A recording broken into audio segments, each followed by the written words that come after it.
Hey guys, welcome back to the CCxRC channel. Alright, so as you can see, I've got this on a little tray here, just a little board because it's muddy. I had it out running and I didn't wash it because I didn't want it to be soaking wet when I brought it up here to install this battery and electronics tray. So I just recently moved the battery from the rear where it comes in the SCX10 up to the front.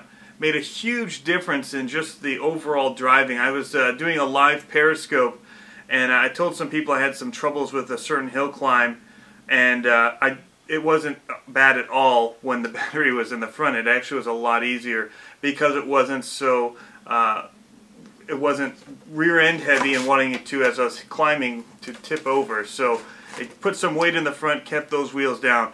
So I really like that, but what I want to do is I want to install this tray for a couple reasons. One, it's going to keep the battery a little bit lower, and it's going to move where the mounts on the battery are, because right now they're hitting on the bottom of the body here, and it's hard to get it down, and it's really pushing on the leads coming off the battery. So it's going to eliminate that problem. Plus, it's going to give me the ability to mount my electronics onto these two trays.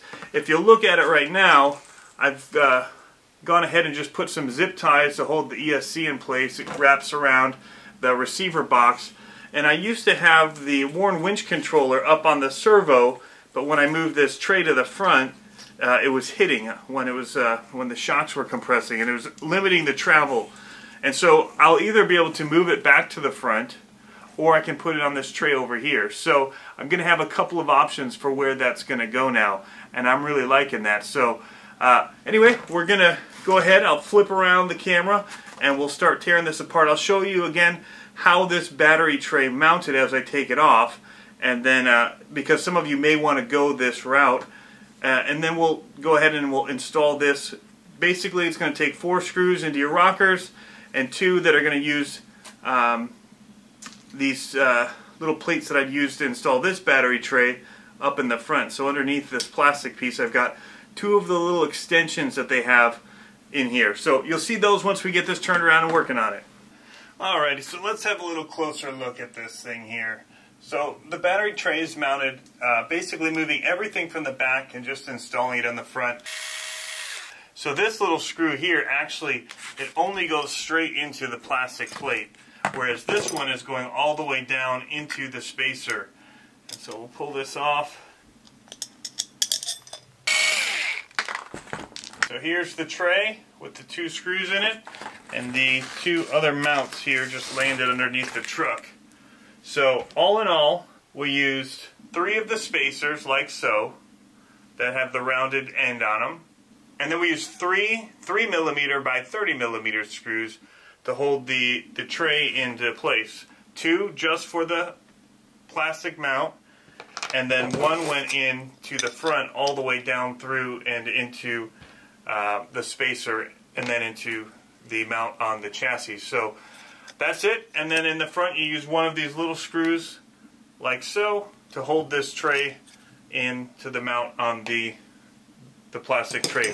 So that's off. That's quick, and it's just as quick to install. So we're going to now remove the electronics, and we're going to start prepping the Howler Custom RC tray for use. And this again is going to use these mounts, these little plastic spacers. I'm going to go right back where I just removed them from, because they're going to sit in here, and once I remove this. The thing I didn't mention about the Howler Customs RC tray is that there's only 20 bucks shipped, so it's a pretty inexpensive solution compared to some of the other ones that you'll see out there. It's off. So now we've got parts free. I'm just going to go ahead and loosen everything up in here so that I'll have an easy time moving it around. And I'll pull this off like so. Alright, so I've got all of these electronics removed. I've now got to go in and remove the receiver tray in order to be able to get this in place. But no worries, because I'll be able to put the parts and components in here onto this tray. So you can see I have my receiver in a balloon so that I could keep it waterproof while it was inside of here. I'm going to go ahead and Plastidip that now because I have all of my extensions in, and so that'll be plastodipped when I put it back onto the mounts here. The first thing I'm going to have to do though is remove these grub screws or whatever they've got in here that are holding the rock sliders here in place, or the rockers. Pink for the win. Just going to go ahead and remove these little guides here just because they're in the way. We'll slide this back into place and show you real quick how the spacers are going to go in here again.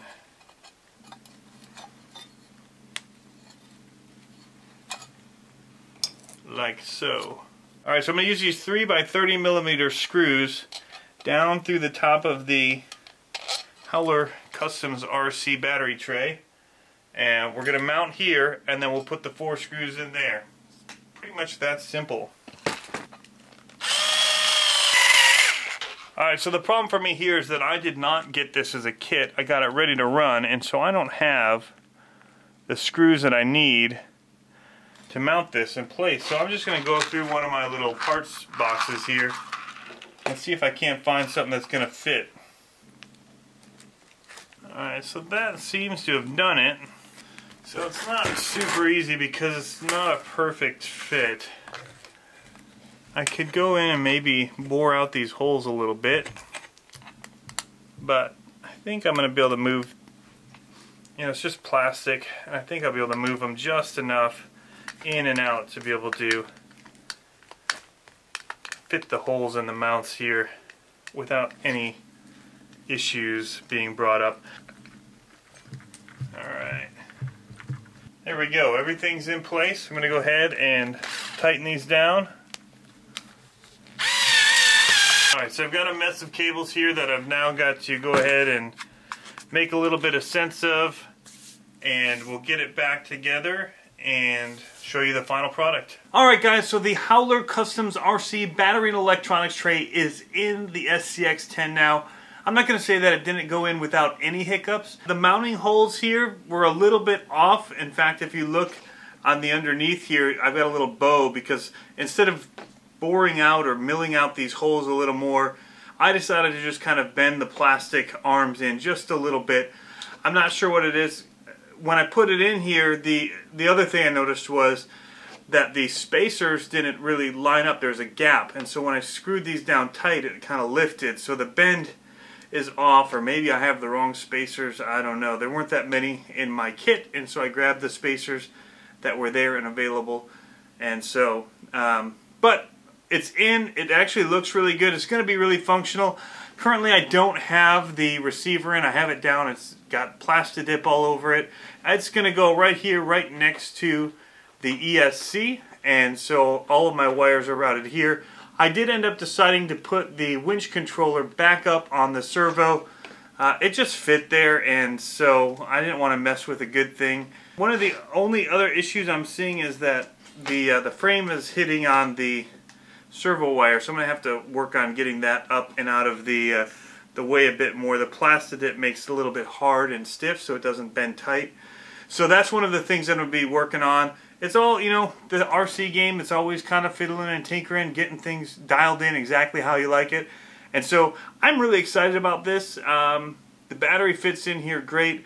It's a lot lower than it was up here, and so that's awesome. It keeps the weight low. It's still toward the front. So I'll let you guys know as I take it out and run it what I think about it, but I'm pretty sure I'm going to be happy with it. I really like actually the look of it too. I just like how it kind of closes up all that open airiness that the truck had.